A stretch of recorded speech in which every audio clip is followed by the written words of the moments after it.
ವಿರಾಟ್ ಹಿಂದೂ ಸಮ್ಮೇಳನ ಐತಿಹಾಸಿಕ ಯಶಸ್ಸು. ಶೋಭಾಯಾತ್ರೆ ಭಕ್ತಿ ಭಾವ ಶಿಸ್ತಿನೊಂದಿಗೆ ಕಾರ್ಯಕ್ರಮ. ಮದಿಹಾಳ ಉಪನಗರ ಧಾರವಾಡದಲ್ಲಿ ಹಿಂದೂ ಸಮ್ಮೇಳನ ಸಮಿತಿಯ ಆಶ್ರಯದಲ್ಲಿ ಶನಿವಾರ ದಿನಾಂಕ 21/2/2026 ಆಯೋಜನೆ ಮಾಡಲಾಗಿದ್ದ ವಿರಾಟ್ ಹಿಂದೂ ಸಮ್ಮೇಳನ ಅತ್ಯಂತ ಭವ್ಯವಾಗಿ ಶಾಂತಿ ಸೌಹಾರ್ದತೆಯೊಂದಿಗೆ ಯಶಸ್ವಿಯಾಗಿ ಜರುಗಿದೆ. ನೂರಾರು ಸಂಖ್ಯೆಯಲ್ಲಿ ಹಿಂದೂ ಸಮಾಜದ ಬಾಂಧವರು, ಯುವಕರು, ಮಹಿಳೆಯರು ಹಾಗೂ ಹಿರಿಯರು ಕುಟುಂಬ ಸಮೇತರಾಗಿ ಭಾಗವಹಿಸಿ ಕಾರ್ಯಕ್ರಮಕ್ಕೆ ಐತಿಹಾಸಿಕ ಯಶಸ್ಸನ್ನು ತಂದಿದ್ದಾರೆ. ಕಾರ್ಯಕ್ರಮದ ಅಂಗವಾಗಿ ಮಧ್ಯಾಹ್ನ 2:30 ಗಂಟೆಗೆ ನಗರದ ಮುರುಘಾ ಮಠದಿಂದ ಶೋಭಾಯಾತ್ರೆ ಆರಂಭವಾಗಿದೆ. ವಿವಿಧ ಕಲಾ ತಂಡಗಳ ಪ್ರದರ್ಶನ, ಮಾತೆಯರಿಂದ ಪೂರ್ಣಕುಂಭ, ಮಕ್ಕಳಿಂದ ದೇಶಭಕ್ತರು ಹಾಗೂ ಮಹಾಪುರುಷರ ವೇಷಭೂಷಣಗಳೊಂದಿಗೆ ಶೋಭಾಯಾತ್ರೆ ನಗರದ ಪ್ರಮುಖ ಬೀದಿಯಲ್ಲಿ ಸಂಚಾರ ಮಾಡಿದೆ. ಮಾರ್ಗದುದ್ದಕ್ಕೂ ರಂಗೋಲಿ, ತಳಿರು ತೋರಣಗಳಿಂದ ಬೀದಿಗಳನ್ನು ಅಲಂಕರಿಸಲಾಗಿದ್ದು, ಭಾರತ ಮಾತೆ ಹಾಗೂ ಮಹಾಪುರುಷರ ಭಾವಚಿತ್ರಗಳಿಗೆ ಭಕ್ತಿಯಿಂದ ಪುಷ್ಪಾರ್ಚನೆ ಮಾಡಲಾಗಿದೆ.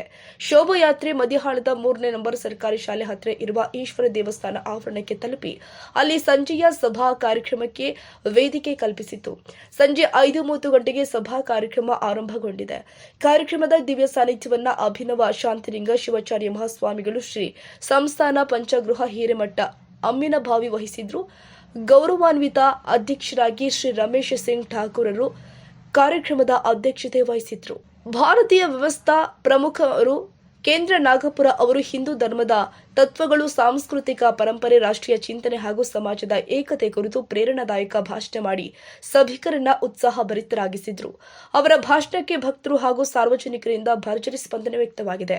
ಈ ಸಂಪೂರ್ಣ ಕಾರ್ಯಕ್ರಮದ ಯಶಸ್ಸಿನಿಂದಾಗಿ ಮಂಜುನಾಥ ಶಿವಪ್ಪ ಮಕ್ಕಳಿಗೇರಿ, ಕಾರ್ಯದರ್ಶಿಗಳು, ವಿರಾಟ್ ಹಿಂದೂ ಸಮ್ಮೇಳನ ಸಮಿತಿ ಮದಿಹಾಳ ಉಪನಗರ ಇವರ ಶ್ರಮ, ಸಂಘಟನಾ ಸಾಮರ್ಥ್ಯ ಮತ್ತು ಸಮರ್ಪಿತ ಸೇವೆ ಪ್ರಮುಖ ಕಾರಣವಾಗಿತ್ತು. ಶೋಭಾಯಾತ್ರೆಯ ಯೋಜನೆ, ಕಲಾ ತಂಡಗಳ ಸಂಯೋಜನೆ, ಸ್ವಯಂ ಸೇವಕರ ನಿರ್ವಹಣೆ, ಭಕ್ತರು ಮತ್ತು ಸಾರ್ವಜನಿಕರೊಂದಿಗೆ ಸಮನ್ವಯ ಸಾಧಿಸುವ ಕಾರ್ಯದಲ್ಲಿ ಅವರು ಮುಂಚೂಣಿಯಲ್ಲಿ ನಿಂತಿದ್ರು. ಅವರ ನಾಯಕತ್ವ ಮತ್ತು ವ್ಯವಸ್ಥಿತ ಕಾರ್ಯ ಪದ್ಧತಿಯಿಂದಲೇ ಸಮ್ಮೇಳನ ಶಾಂತಿ ಶಿಸ್ತಿನೊಂದಿಗೆ ಯಾವುದೇ ಅಹಿತಕರ ಘಟನೆಗಳು ಇಲ್ಲದೆ ಯಶಸ್ವಿಯಾಗಿ ಜರುಗಿದೆ ಅಂತ ಸಾರ್ವಜನಿಕರು ಪ್ರಶಂಸಿಸಿದ್ದಾರೆ. ಕಾರ್ಯಕ್ರಮದ ಅಂತ್ಯದಲ್ಲಿ ಆಯೋಜಕರಿಂದ ಭಾಗವಹಿಸಿದ ಎಲ್ಲ ಹಿಂದೂ ಬಾಂಧವರಿಗೆ, ಗಣ್ಯರಿಗೆ, ಸ್ವಯಂ ಸೇವಕರಿಗೆ ಹಾಗೂ ಸಹಕರಿಸಿದ ಸಾರ್ವಜನಿಕರಿಗೆ ಕೃತಜ್ಞತೆ ಸಲ್ಲಿಸಲಾಗಿದೆ. ಸಮ್ಮೇಳನದ ನಂತರ ಎಲ್ಲರಿಗೂ ಭೋಜನ ವ್ಯವಸ್ಥೆ ಮಾಡಲಾಗಿತ್ತು. ಒಟ್ನಲ್ಲಿ ಮದಿಹಾಳ ಉಪನಗರದಲ್ಲಿ ನಡೆದ ವಿರಾಟ್ ಹಿಂದೂ ಸಮ್ಮೇಳನ ಹಿಂದೂ ಸಮಾಜದ ಏಕತೆ, ಸಂಸ್ಕೃತಿ ಮತ್ತು ರಾಷ್ಟ್ರೀಯ ಚಿಂತನೆಗೆ ಹೊಸ ಶಕ್ತಿ ನೀಡಿದ ಕಾರ್ಯಕ್ರಮವಾಗಿ ಜನಮನದಲ್ಲಿ ಅಚ್ಚಳಿಯದ ಗುರುತು ಮೂಡಿಸಿದೆ.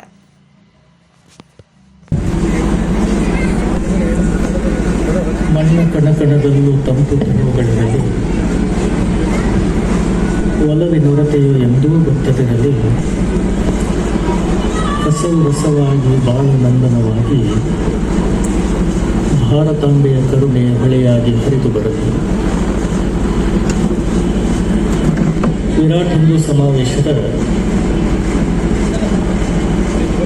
ಕಾರ್ಯಕ್ರಮದ ವೇದಿಕೆಯ ಮೇಲೆ ಉಪಸ್ಥಿತರಿದ್ದು ಹಿಂದೂ ಧರ್ಮದ ಸಮಗ್ರ ಮಾಹಿತಿಯನ್ನು ನೀಡಿರುವಂಥ ಮುಖ್ಯ ವಕ್ತಾರರಾಗಿ ಆಗಮಿಸಿರುವ ಶ್ರೀಯುತ ಮಂಗೇಶ್ ಬೆಂಡೇರವರೇ, ಸಮಾರಂಭದ ವೇದಿಕೆಯ ಮೇಲೆ ಉಪಸ್ಥಿತರಿರುವ ಎಲ್ಲ ಹಿರಿಯರೇ, ಈ ಒಂದು ಸಮಾರಂಭವನ್ನು ಅತ್ಯಂತ ಅಚ್ಚುಕಟ್ಟಾಗಿ ಆಯೋಜನೆ ಮಾಡಿರುವಂಥ ಕಾರ್ಯಕ್ರಮದ ಸಂಯೋಜಕರೇ, ಸಮಾರಂಭದಲ್ಲಿ ಭಕ್ತಿ ಶ್ರದ್ಧೆಗಳಿಂದ ಬಹಳ ಅಭಿಮಾನದಿಂದ ಭಾಗವಹಿಸಿರುವಂಥ ಧರ್ಮಾಭಿಮಾನಿಗಳೇ, ಮಾತೆಯರೇ ಹಾಗೂ ಮಕ್ಕಳೇ, ಬೋಲೋ ಭಾರತ್ ಮಾತಾ ಕಿ ಬೋಲೋ ಭಾರತ್ ಮಾತಾ ಕಿ.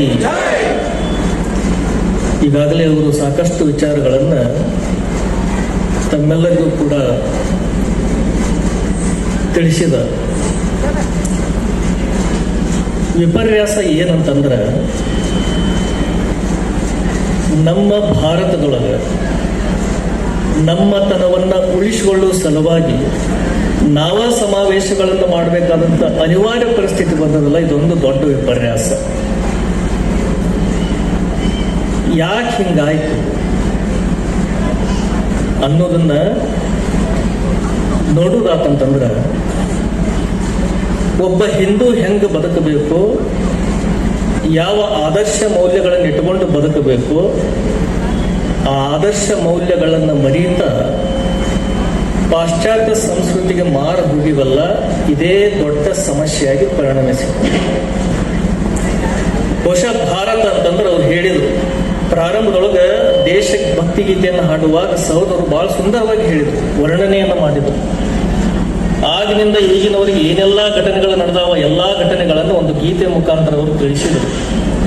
ಮುಖ್ಯ ವಕ್ತಾರರು ಕೂಡ ಒಂದು ಮಾತನ್ನು ಹೇಳಿದ್ರು, ಏನಂತಂದ್ರೆ ಭಾರತದೊಳಗೆ ಹುಟ್ಟಬೇಕಾಗಿತ್ತಂತಂದ್ರೆ ಎಷ್ಟೋ ಸಾವಿರ ಜನ್ಮದ ಪುಣ್ಯವನ್ನು ನಾವು ಮಾಡಿರ್ಬೇಕಂತ. ಅತ್ರಾಪಿ ಭಾರತಂ ಶ್ರೇಷ್ಠಂ ಜಂಬುದ್ವೀಪೆ ಮಹಾಮುನೆ. ಉಳಿದ ಎಲ್ಲಾ ರಾಷ್ಟ್ರಗಳನ್ನು ನಾವು ಭೋಗ ಭೂಮಿ ಅಂತ ಕರೆದ್ರೆ ನಮ್ಮ ಭಾರತವನ್ನು ನಾವು ಯೋಗ ಭೂಮಿ ಅಂತ ಕರಿತೀವಿ. ಇಡೀ ಜಗತ್ತಿಗೆ ಭಾರತದಿಂದ ಏನಾದರೂ ಸಿಕ್ಕದಂತಂದ್ರೆ ಅದು ಯೋಗ ಮತ್ತು ಆಧ್ಯಾತ್ಮ. ಹೀಗಾಗಿ ಭಾರತವನ್ನ ಜಗದ್ಗುರು ರಾಷ್ಟ್ರ ಅಂತೇಳಿ ಇವತ್ತಿಗೆ ನಾವು ಕರಿತೀವಿ. ನಿಮ್ಮೆಲ್ಲರ ಮನೆಯೊಳಗೆ ದೇವರ ಮನೆ ಅದಾವ ದೇವರ ಮನೆ ಎಲ್ಲರ ಮನೆಯೊಳಗೆ ಅದಾವ. ಯಾರ ಮನೆಯಾಗಿಲ್ಲ ದೇವರ ಮನೆ ಕೈ ಎತ್ತರಿ, ಯಾರು ಎತ್ತಂಗಿಲ್ಲ. ಯಾಕಂತಂದ್ರೆ ಎಲ್ಲರೂ ಮುಂಜಾನೆ ಎತ್ಕೊಳ್ಳಿ ದೇವ್ರ ಪೂಜೆ ಮಾಡೋರ. ಅಕಸ್ಮಾತ್ ಮನೆಯೊಳಗ ದೇವರ ಮನೆಯನ್ನ ಸ್ಥಾಪನೆ ಮಾಡೋದಕ್ಕೆ ಅವಕಾಶ ಇಲ್ಲದೆ ಹೋದ್ರ, ಜಾಗದ ಕೊರತೆ ಇದ್ರ, ಒಂದು ಸಣ್ಣ ಗುಡಿಸಲು ಐತಂತಂದ್ರೂ ಕೂಡ ಆ ಗುಡಿಸಲಿನ ಯಾವುದೋ ಒಂದು ಮೂಲೆಯೊಳಗೆ ಸಣ್ಣ ದೀಪ ಹಚ್ಚಿ ಭಗವಂತನ ಫೋಟೋ ಪೂಜೆ ಮಾಡೋದನ್ನ ನಾವು ನೋಡಿವಿ. ಹೆಂಗ ಒಂದು ಮನೆಯನ್ನ ದೇವರ ಮನೆಯಿಲ್ಲದೆ ಕಲ್ಪನೆ ಮಾಡ್ಕೊಳ್ಳೋದಕ್ಕೆ ಸಾಧ್ಯ ಆಗಂಗಿಲ್ಲ, ಹಂಗೆ ಇಡೀ ವಿಶ್ವವನ್ನ ಒಂದು ಮನೆಯಂತ ಪರಿಭಾವಿಸಿಕೊಂಡಾಗ, ಇಡೀ ವಿಶ್ವವನ್ನ ಒಂದು ಮನೆಯಂತ ಪರಿಭಾವಿಸಿದಾಗ, ವಿಶ್ವ ಅನ್ನುವಂತ ಮನೆಗೆ ದೇವರ ಮನೆ ಯಾವುದಾದ್ರೂ ಇದ್ರೆ ನಮ್ಮ ಭಾರತ ಅನ್ನುವಂತ ಮಾತನ್ನು ನಾವೆಲ್ಲರೂ ಕೂಡ ಬಹಳ ಹೆಮ್ಮೆಯಿಂದ ಹೇಳಬೇಕು. ಅಮೆರಿಕ ನಾಶ ಆಯ್ತಂತಂದ್ರೆ ಜಗತ್ತಿನ ಸಂಪತ್ತು ನಾಶ ಆದಂಗಂತ ಒಬ್ರು ಹೇಳ್ತಾರೆ. ಪ್ಯಾರಿಸ್ ನಾಶ ಆಯ್ತಂತಂದ್ರೆ ಜಗತ್ತಿನ ಪ್ಯಾಷನ್ ನಾಶ ಆದಂಗ. ಜರ್ಮನಿ ನಾಶ ಆಯ್ತಂತಂದ್ರೆ, ಜಪಾನ್ ನಾಶ ಆಯ್ತಂತಂದ್ರೆ ಜಗತ್ತಿನ ತಂತ್ರಜ್ಞಾನ ನಾಶ ಆದಂಗ. ರಷ್ಯಾ ನಾಶ ಆಯ್ತಂತಂದ್ರೆ ಜಗತ್ತಿನ ಕಾನೂನು ನಾಶ ಆದಂಗಂತ. ಹಂಗ ಅಕಸ್ಮಾತ್ ಭಾರತ ನಾಶ ಆಯ್ತಂತಂದ್ರೆ ಇಡೀ ಮನುಕುಲದ ಸಂಸ್ಕೃತಿನ ನಾಶ ಆದಂಗ ಅನ್ನುವಂತ ಮಾತನ್ನ ಆ ಕವಿ ಹೇಳ್ಕೊಂಡು ಬರ್ತಾನಂತಂದ್ರೆ, ಭಾರತ ಅಂತಕ್ಕಂಥದ್ದು ತಂತ್ರಜ್ಞಾನ ವಿಜ್ಞಾನದಿಂದ ಮಾತ್ರ ಅಲ್ಲ, ಜಗತ್ತಿಗೆ ಮಾನವೀಯತೆಯನ್ನು ಕಲಿಸಿಕೊಟ್ಟಂತ ರಾಷ್ಟ್ರ. ಮಾನವೀಯತೆಯನ್ನು ಕಲಿಸಿಕೊಟ್ಟಂತ ರಾಷ್ಟ್ರ. ಈ ಭೂಮಿಯ ಪ್ರತಿಯೊಂದು ಮಣ್ಣಿನ ಕಣಕಣವೂ ಕೂಡ ಪವಿತ್ರ, ಪ್ರತಿಯೊಂದು ಜಲದ ಬಿಂದುವು ಕೂಡ ಪವಿತ್ರ. ಆ ಮಣ್ಣನ್ನ ಪ್ರಸಾದ ರೂಪವಾಗಿ ನಾವು ಭಾವಿಸ್ತೀವಿ, ನೀರನ್ನ, ಪ್ರತಿಯೊಂದು ನೀರಿನ ಹನಿಯನ್ನ ತೀರ್ಥ ರೂಪವಾಗಿ ನಾವು ಭಾವಿಸ್ತೀವಿ. ಬಹುಶಃ ನಿಮ್ಗೆಲ್ಲ ಒಂದು ಘಟನೆ ಗೊತ್ತಿರಬೇಕು, ಕೇಳಿರ್ಬೋದು.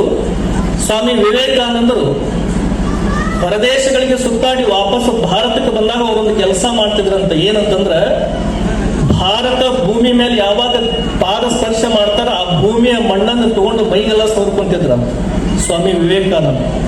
ಒಂದು ಸಲ ಅವರು ವಿದೇಶದಿಂದ ಬರುವಾಗ ಯಾರೋ ಒಬ್ಬ ಪ್ರಶ್ನೆ ಮಾಡ್ತಾರೆ, ಏನ್ ನಿಮ್ಮ ವೇಷ ಇದು?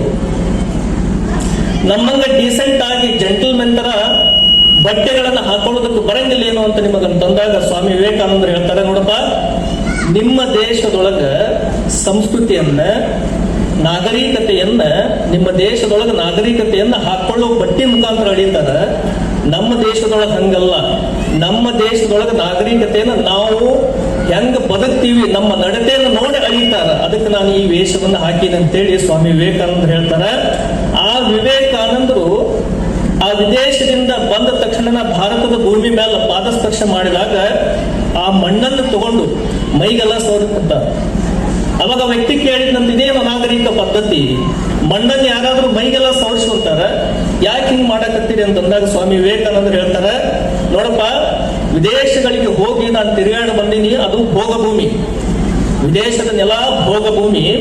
ಅಕಸ್ಮಾತ್ ಆ ನೆಲದೊಳಗೆ ತಿರುಗಾಡಿದಾಗ ಆ ಭೋಗದ ವಾಸನೆ ನನಗೇನಾದ್ರೂ ಸ್ವಲ್ಪ ಅಂಟುಕೊಂಡಿತ್ತಂತಂದ್ರೆ ಅದು ಹೋಗ್ಲಿ ಅನ್ನೋ ಕಾರಣಕ್ಕೆ ಈ ಭಾರತ ಭೂಮಿಯ ಮಣ್ಣನ್ನ ನಾನು ಮೈಗೆಲ್ಲ ಸವರಿಕೊಂಡಿನಿ ಅನ್ನೋ ಮಾತನ್ನ ಸ್ವಾಮಿ ವಿವೇಕಾನಂದರು ಹೇಳ್ತಾರಂತಂದ್ರೆ, ಇಲ್ಲಿಯ ಮಣ್ಣ, ಪ್ರತಿಯೊಂದು ಮಣ್ಣಿನ ಕಣಕಣನೂ ಕೂಡ ಬಹಳ ಪವಿತ್ರವಾಗಿರ್ತಕ್ಕಂಥದ್ದು.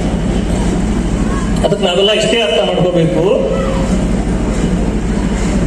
ಒಂದು ದೇಶ, ಈ ಭಾರತ ಭೂಮಿ, ನಮ್ಮ ಹಿಂದೂಸ್ತಾನ, ಇದು ಹುಟ್ಟೋದಕ್ಕೂ ಭಾಗ್ಯ ಬೇಕು, ಹಿಂದೂ ಹುಟ್ಟೋದಕ್ಕೂ ಭಾಗ್ಯ ಬೇಕು.